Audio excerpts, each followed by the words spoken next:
Hi friends, మా పాప అయితే హోంవర్క్ చేస్తుంది. చూడండి, కలరింగ్ చేస్తుంది అనమాట. ఏ ఫర్ ఏరోప్లేన్, యాపిల్, దాన్ని పెయింటింగ్ చేస్తుంది.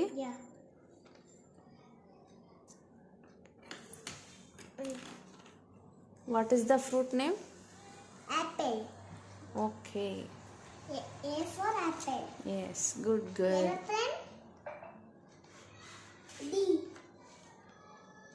ఏ for aeroplane. A for aeroplane. చూడండి ఫ్రెండ్స్.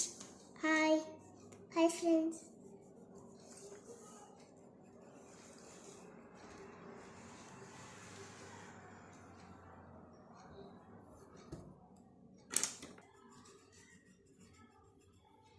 వాళ్ళ తమ్ముడు అయితే ఇస్తున్నాడు అన్ని పెన్సిల్స్. Fruit is ready.